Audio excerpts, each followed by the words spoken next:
की खबरों में सबसे पहले नजर डालते हैं आज के मुख्य समाचारों पर। डिलीवरी के दौरान नवजात की मौत, परिजनों का निजी अस्पताल में हंगामा, महिला चिकित्सक पर इलाज में कोताही बरतने का लगाया आरोप। बीमा योजना का प्रचार प्रसार करेंगे जिला कलेक्टर ने कलेक्ट्रेट परिसर से हरी झंडी दिखाकर किया रवाना। छीना झपटी के मामले में बापर्दा गिरफ्तार तीनों आरोपी जेल में होगी शिनाख्त परेड, चौथे की तलाश में जुटी पुलिस।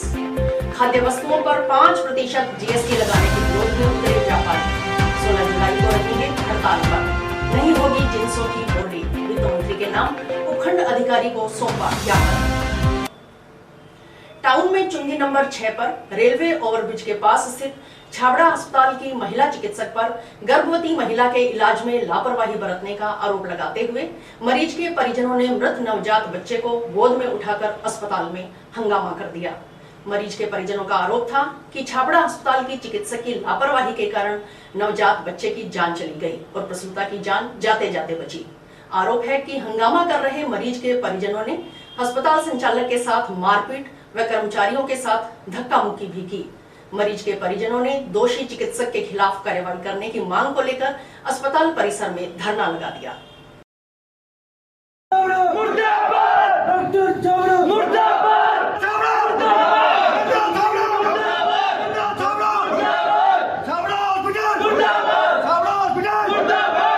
बच्चा मार दिया जी वो, मेरा तो बच्चा मार दिया इन्होंने। मेरी वाइफ अभी भी आईसीयू में एडमिट है। हाँ,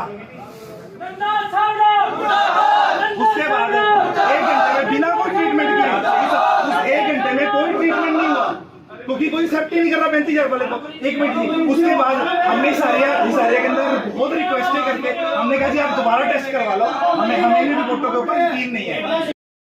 उन्होंने दोबारा करवाई, आधे घंटे के बाद बिना कोई ट्रीटमेंट के प्लेटलेट काउंट आ रहा जी 1,45,000। मेरे पास रिटर्न में सारी पड़ी है 1,45,000। जो खून 6 ग्राम खून था वो बढ़ के आधे घंटे के अंदर बढ़ के 9 ग्राम हो जाता है जी। ये तो इनकी लैब की रिपोर्ट है। उसके बाद ये क्या कह रहे हैं, कहते शाम को 4 बजे हमने यहाँ से इनके पास अल्ट्रासाउंड, ये अल्ट्रासाउंड से ही है, इनके पास से करवा के हम कहते पेशेंट आपका ठीक है, कहते आप घर पे ले जाओ, कहते घर पे ले जाओ, कहते कोई दिक्कत नहीं है पेशेंट को। हमने आज से 3 दिन पहले 12 तारीख को एडमिट करवाया था यहाँ पे। इन्होंने एडमिट करते रहे और बाद में क्या कहते हैं आप घर पे जाओ, कहते हैं बिल्कुल ठीक है, कोई दिक्कत नहीं है। हमें कल सुबह हम दोबारा लेके आए क्योंकि उसके दर्द बहुत ज़्यादा हो रहा था। उसी की वजह से हमने कहा जी आपने अगर पहले भी सिजेरियन हुआ है तो अब भी सिजेरियन ही होगा। मैंने कहा जी आपने सिजेरियन करना है, आप वेट किस चीज़ की कर रहे हो? कहते जी हम तो 17 तारीख को करेंगे। कहते अल्ट्रासाउंड के ऊपर कहते 17 तारीख लिखी हुई है। मैं कहा जी ये वेट करने का टाइम थोड़ी है, उसके इतना पेन हो रहा है, उसके लिए आप क्या कर रहे हो? कहते हम उसके लिए 1-2 इंजेक्शन लगा देंगे। कहते कोई बात नहीं, हम 17 तारीख को ही करेंगे। उसके दौरान शाम के 4-5 बजे के आसपास उसका यूट्रस फट गया। यूट्रस फटने के बाद हमने इन्होंने एक जो यहाँ पे लैब की रिपोर्टें करवाई इन्होंने अपने हॉस्पिटल के अंदर से, इन्होंने रिपोर्ट दी जी हमें, वो भी बिल्कुल फर्जी रिपोर्ट थी और गलत रिपोर्ट थी। उसके अंदर क्या लिखा गया कि प्लेटलेट काउंट 35,000 है जो हमारे पास रिटर्न में है। और उसके हमने हिसारिया हॉस्पिटल के अंदर जाके वो कोई भी उसको लेने को तैयार नहीं थे क्योंकि 35,000 वाले को कोई नहीं लेता, यहाँ पे हनुमानगढ़ के अंदर कोई नहीं लेता। तो इसी वजह से हमने उनको बहुत रिक्वेस्टें कराई और उसके बाद हमने उनको एक बात बोली कि आप दोबारा से आप अपनी रिपोर्ट करवाओ, आप अपनी चेकिंग दोबारा से कर लो, हमें इन रिपोर्टों के ऊपर यकीन नहीं है। उन्होंने करवाया और आधे घंटे के अंदर ही 1,45,000 आई। उन्होंने कहा कहते कोई दिक्कत नहीं, कहते अब कोई दिक्कत नहीं है, कहते अब हम इनको इंट्रोड्यूस कर सकते हैं। उन्होंने उसके बाद उनको किया और उन्होंने अपनी पूरी मेहनत करी बच्चे को बचाने की। और जब तक ये सारा प्रोसीजर चल रहा था तब तक बच्चा यूट्रस फट चुका था और बच्चा आधा बाहर आ चुका था। तब जाके उन्होंने ऑपरेट स्टार्ट हुआ वहाँ पे, क्योंकि उन्होंने अपना प्रोसीजर किया। हमें उनसे कोई शिकायत नहीं है। उन्होंने तो उल्टा मेरी वाइफ और बच्चे को बचाने की कोशिश करी, लेकिन लापरवाही सारी इनकी है कि इन्होंने शाम को 4 बजे हमको ये बात बोली कि जी कि बिल्कुल पेशेंट आपका बिल्कुल ठीक है, आप इसको घर पे ले जाओ।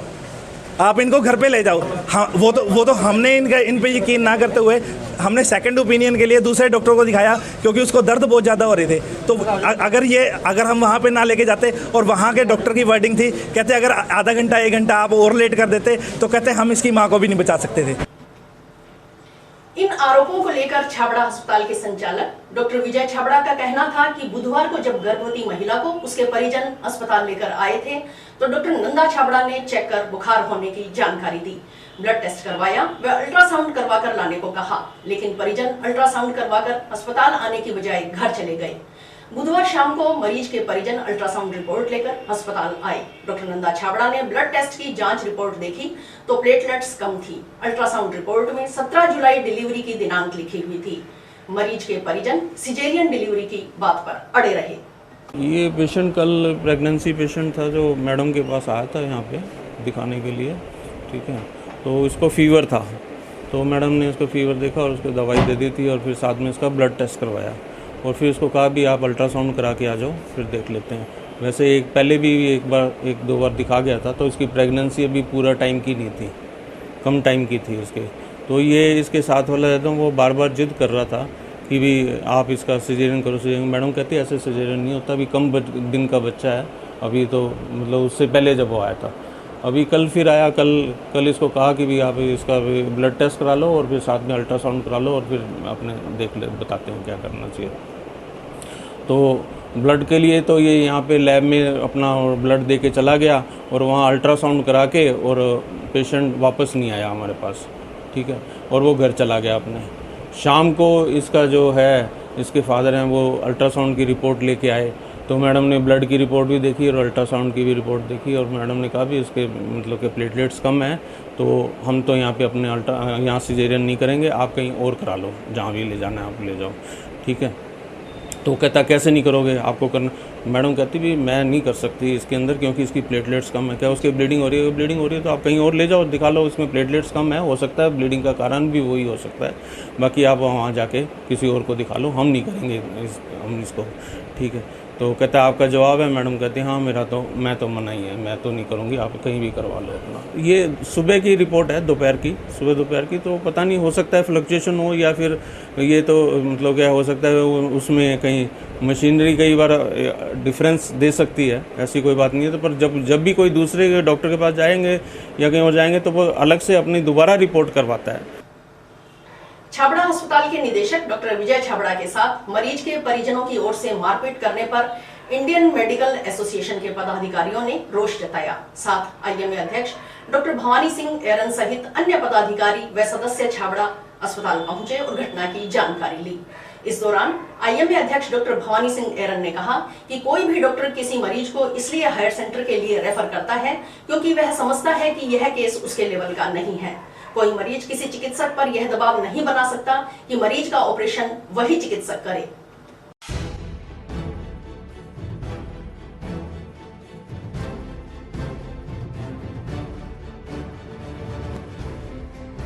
हॉस्पिटल में एक पेशेंट के अटेंडेंट ने डॉक्टर छाबड़ा से मार पिटाई की।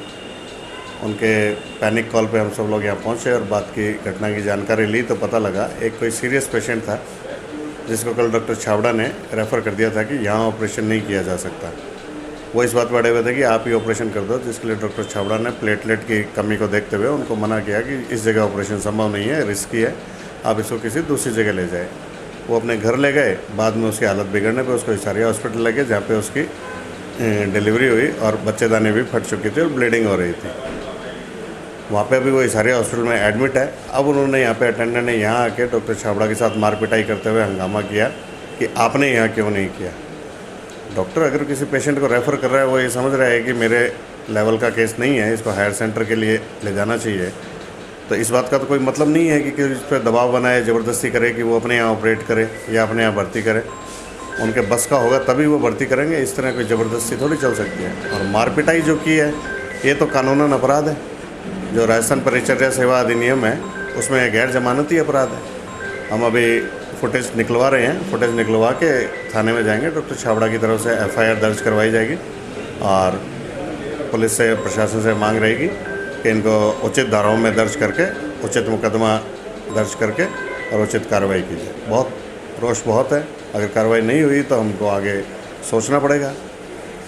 प्रांत के स्तर पे, देश के स्तर पे, सब जगह आईएमए इस मामले में बहुत स्ट्रॉन्ग है कि डॉक्टरों के साथ रोज़ रोज़ की मारपिटाई आप करेंगे तो हम लोग काम नहीं कर पाएंगे। प्रधानमंत्री फसल बीमा योजना के प्रचार प्रसार को लेकर जिला कलेक्टर नथमल डिडेल ने गुरुवार को कलेक्ट्रेट परिसर से प्रचार रथों को हरी झंडी दिखाकर रवाना किया। इस दौरान कुल 5 रथों को रवाना किया गया। इस दौरान जिला कलेक्टर के अलावा कृषि विभाग के उप निदेशक दानाराम गोदारा सहित कृषि विभाग व agriculture insurance company of India limited के अधिकारी मौजूद रहे। यह प्रचार रथ गांव-गांव जाकर किसानों को प्रधानमंत्री फसल बीमा योजना के बारे में जानकारी देंगे। खरीफ फसलों में बीमा करवाने की अंतिम तिथि 31 जुलाई 2022 है। फसल बीमा ऋणी और गैर ऋणी किसानों के लिए स्वैच्छिक है। किसान फसलों से जुड़े जोखिम से बचने के लिए खरीफ फसलों का 2%, रबी फसलों का 1.5% और व्यावसायिक फसलों का 5% प्रीमियम राशि जमा करवाकर बीमा करवा सकते हैं। प्रचार रथों को रवाना करने के मौके पर कलेक्टर डिडेल ने सभी किसानों को फसल बीमा योजना का अधिकाधिक लाभ उठाने का आग्रह करते हुए कहा कि फसल बीमा प्रचार प्रसार रथ जिले की सभी ग्राम पंचायतों में जाकर योजना का प्रचार करेंगे। किसानों को प्रधानमंत्री फसल बीमा योजना की जानकारी प्रदान की जाएगी। उन्होंने बताया कि प्रधानमंत्री फसल बीमा योजना किसानों के लिए बेहद ही लाभकारी योजना है। इससे अधिक से अधिक किसान जुड़े। फसल बीमा करवाने की अंतिम तिथि 31 जुलाई है। इस वर्ष हनुमानगढ़ ज़िले में जो खरीफ 2022 की फसल बुआई हो चुकी है ज़्यादातर हिस्से में, जिसमें काश्तकारों ने मूंग, मोट, बाजरा, तिल, कपास, चावल और इस प्रकार की फसलों की बुआई की है।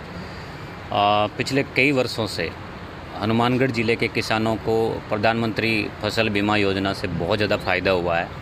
ये योजना किसानों को फसल की बुआई से लेकर के और फसल के बेचान तक बहुत सारे सुरक्षा के लाभ देती है। और आपने भी देखा होगा कि रबी में लगभग 600 करोड़ के आसपास और खरीफ में भी 300 करोड़ से ऊपर का मुआवजा किसानों को इस बीमा योजना के माध्यम से हर साल मिलता है। तो ये योजना काश्तकारों के लिए संकट के समय में या इस प्रकार की जो विपदा आती है उनसे बचाने में बहुत ही कारगर साबित हुई है। आज हनुमानगढ़ ज़िले में 6 रथ रवाना किए गए हैं। हमारे ज़िले का जो इंश्योरेंस का कार्य है वो agriculture insurance company of India को दिया गया है और ये रथ आगामी 31 तारीख तक हमारे ज़िले की समस्त ग्राम पंचायतों को कवर करेंगे।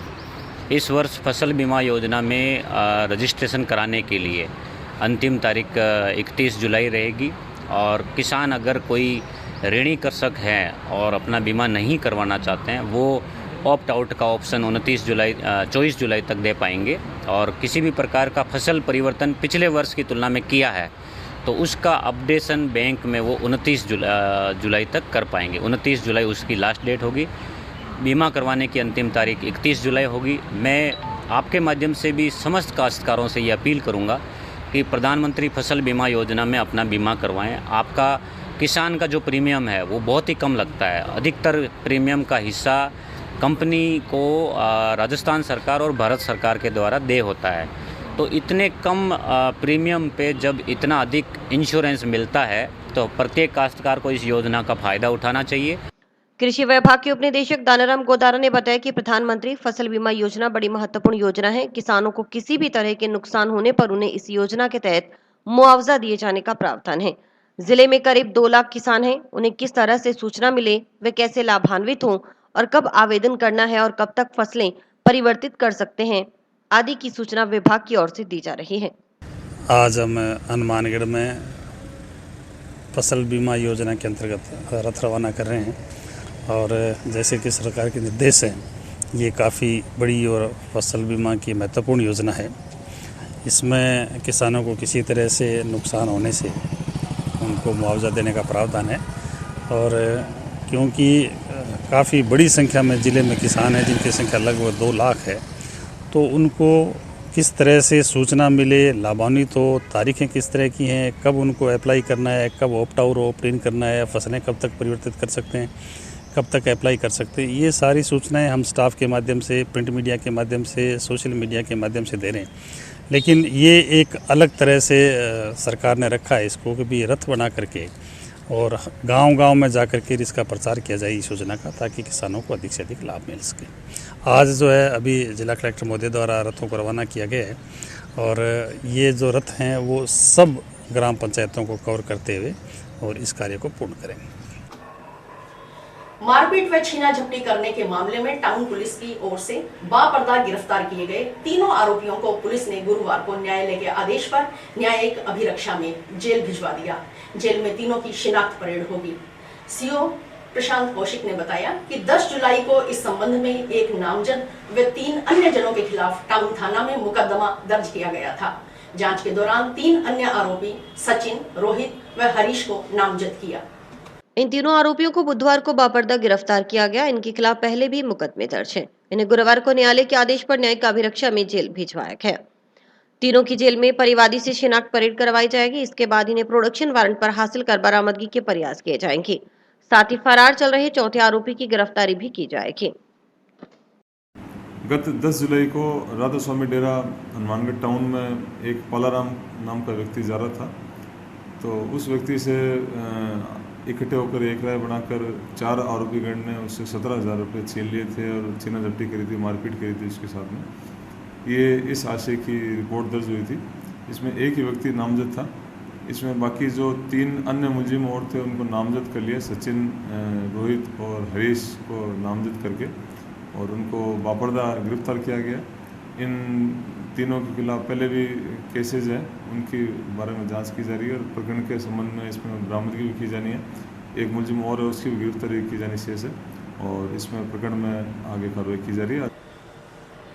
गांव कोहला में जिला स्तरीय हड्डा रोडी बनाने के विरोध में हड्डा रोडी हटाओ संघर्ष समिति कोहला के बैनर तले आंदोलन कर रहे ग्रामीणों ने राजस्व रिकॉर्ड में हेराफेरी की आशंका जताई है। गुरुवार को समिति सदस्य इस संबंध में जिला कलेक्टर और जिला पुलिस अधीक्षक को ज्ञापन सौंपने पहुंचे। समिति सदस्यों के अनुसार जिला कलेक्टर ने ज्ञापन लेने से मना कर दिया। उन्होंने जिला परिषद सीओ को ज्ञापन सौंपने की बात कही। इससे नाराज संघर्ष समिति सदस्यों ने जिला कलेक्ट्रेट परिसर में सांकेतिक धरना देकर प्रशासन व नगर परिषद के खिलाफ नारेबाजी की।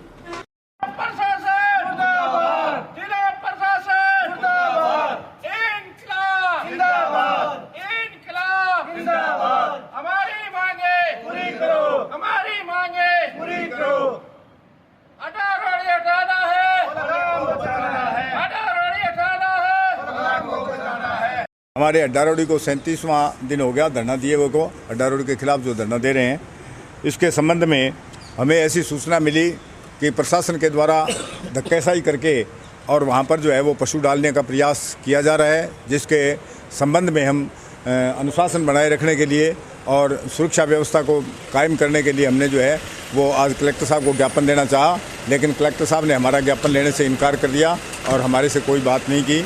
और कल को किसी तरह का कोई बात होती है या किसी तरह की जो है व्यवस्था कानून भंग होता है तो उसके लिए प्रशासन पूरी तरह से जिम्मेदार है। लोग आक्रोशित हैं और प्रशासन जो है, नगर परिषद जो है, इसको ज़बरदस्ती वहाँ पशु डालने के लिए प्रयास करेंगे। इसके लिए हम पूरा डट करके उसका मुकाबला करेंगे और प्रशासन की जिम्मेवारी पूरी तरह से उसी की होगी। आज संघर्ष समिति कमेटी के द्वारा कलेक्टर महोदय को ज्ञापन देने आए थे हम कि नियम विरुद्ध कुछ कागजों में गड़बड़ की जा रही है प्रशासन द्वारा। तो कलेक्टर महोदय ने हमारा ज्ञापन ले लिया, इसलिए हम धरने पर बैठ गए कलेक्टर ऑफिस के गेट के आगे। मनरेगा मेटों की बैठक गुरुवार को जंक्शन की धान मंडी स्थित श्री नवदुर्गा मंदिर धर्मशाला में मनरेगा मेट यूनियन के बैनर तले आयोजित हुई। बैठक में बकाया भुगतान सहित मनरेगा मेटों की विभिन्न समस्याओं पर चर्चा कर आगामी आंदोलन की घोषणा की गई। साथ ही समिति का गठन किया गया।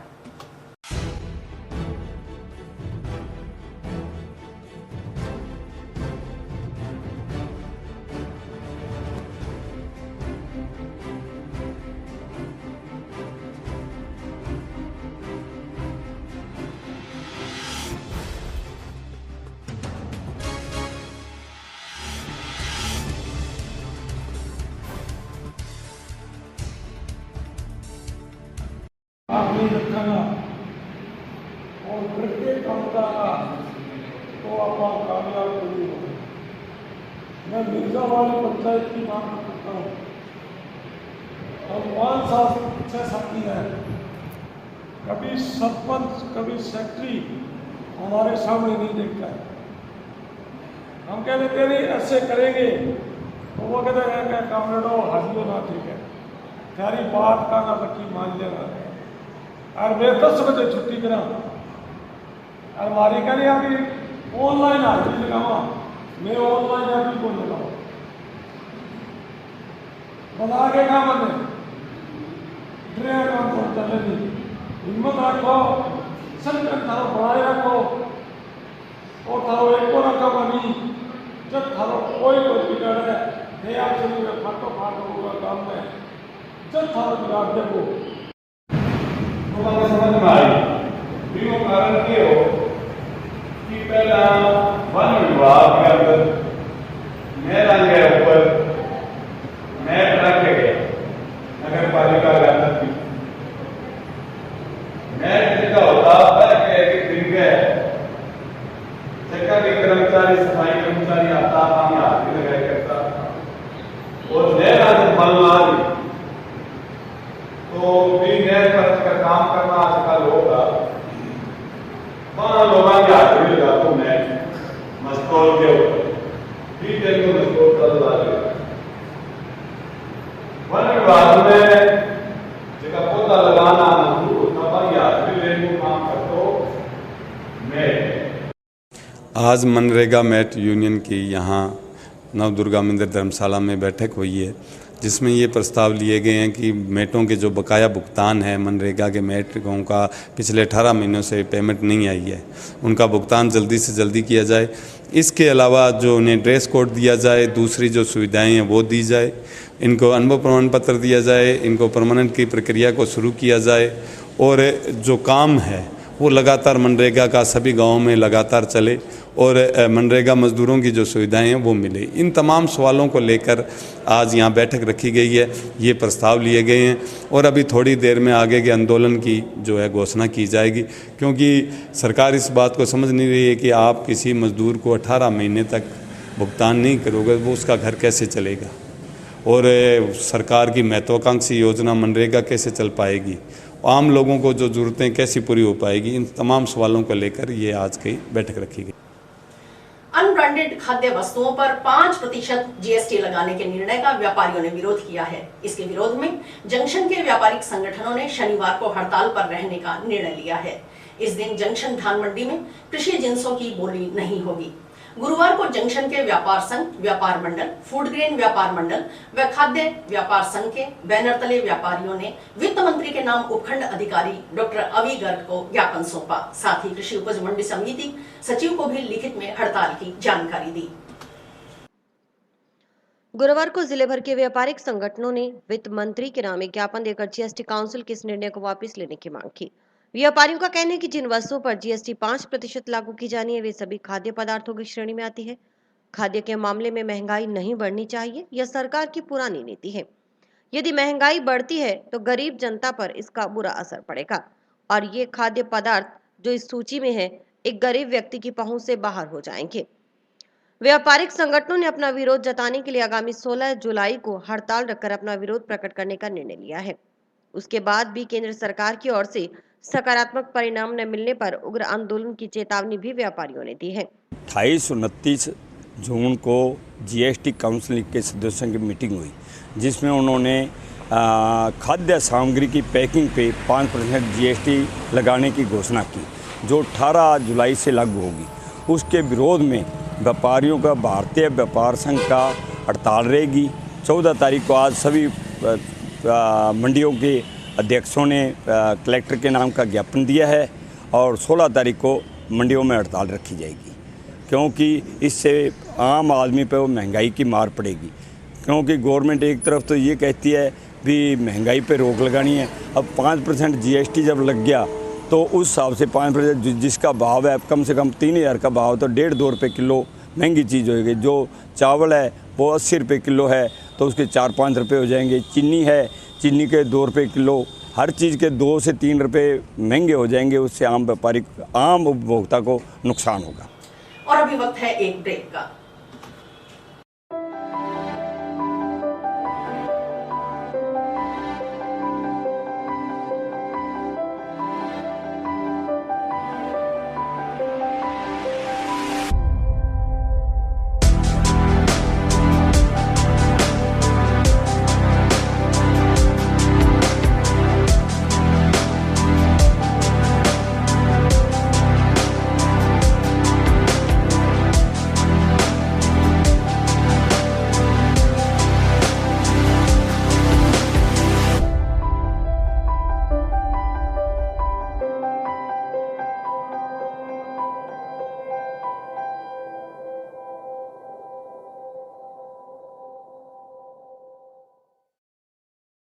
टाउन के राजकीय नेहरू मेमोरियल स्नातकोत्तर महाविद्यालय का 13वां स्थापना दिवस शुक्रवार को समारोह पूर्वक मनाया जाएगा।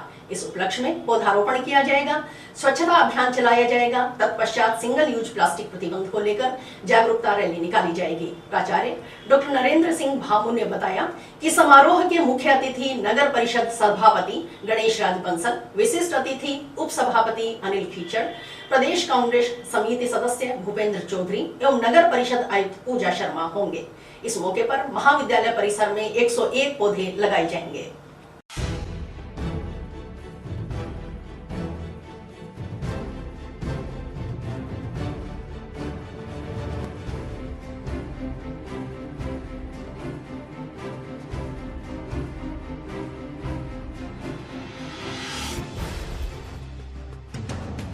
राजकीय नेहरू मेमोरियल महाविद्यालय का 13वां स्थापना दिवस आज हम 13वें स्थापना दिवस को समारोह पूर्वक मनाने की हम तैयारी कर रहे हैं।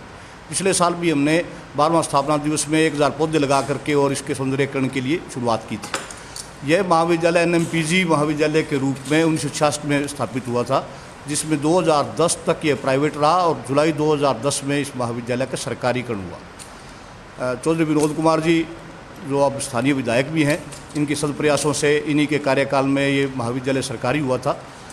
अब उस समय लगभग 1700 विद्यार्थी इस महाविद्यालय में अध्ययनरत थे, रेगुलर विद्यार्थी।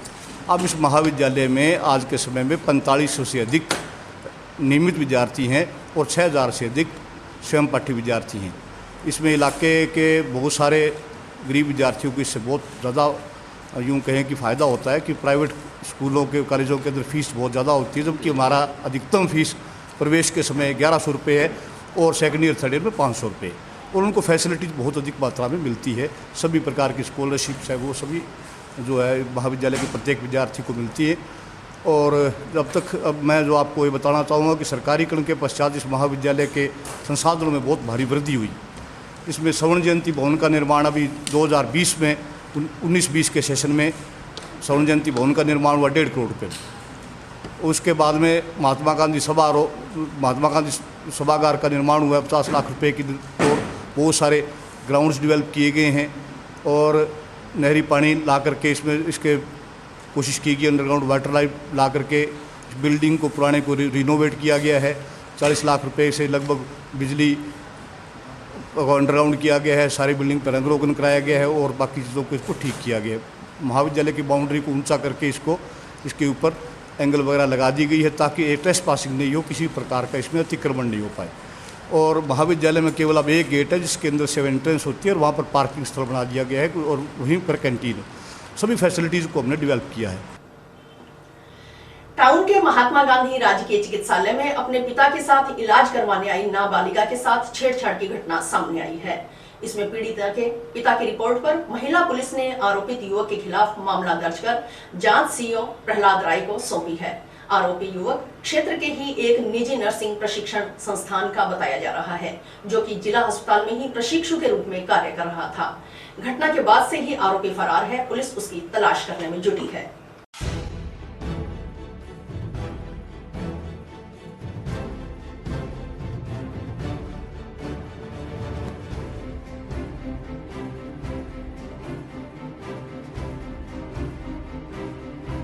कल दिनांक 13 जुलाई को हनुमानगढ़ कस्बे के एक व्यक्ति अपनी नाबालिग बच्ची के साथ थाना पर उपस्थित हुए, जिन्होंने बताया कि मैं अपनी बेटी को इलाज के लिए हनुमानगढ़ हॉस्पिटल राजकीय हॉस्पिटल में लेके आया था, जहां पर बच्ची को एडमिट कर लिया इलाज के लिए।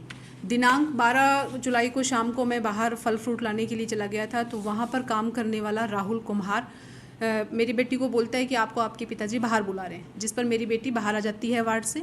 उसके बाद में वो उससे छेड़छाड़ करने लगता है और एक अलग साइड में ले जाने की कोशिश करता है, जिस पर मेरी बच्ची बहुत ज़्यादा शोर मचाती है। तो वहाँ के आसपास का स्टाफ और अन्य लोग भी आ जाते हैं और वो लड़का भाग जाता है, जिस पर हमने प्रकरण दर्ज कर लिया है 7/8 पोक्सो एक्ट में और SC/ST एक्ट में। लड़का का जो वेरीफाई किया तो वो करुणा कॉलेज से नर्सिंग कर रहा है और वहाँ ड्यूटी के लिए आया हुआ था। लड़का अभी नहीं मिला है हमें और बच्ची के हमने 161 के बयान ले लिए। इसमें जो अनुसंधान है वो Prahlad Rai ji RPS CO SC/ST कर रहे हैं। प्रथम दृष्टया ऐसा है क्योंकि वहाँ का जो स्टाफ है वो बता रहा है, जो वहाँ का पुलिस स्टाफ है वो भी इस घटना की तायद कर रहा है। मौके पर टाउन थाने से भी ASI साहब गए थे। और इसी के साथ समाचार समाप्त हुए। रोजाना देखते रहिए समाचार। नमस्कार। है।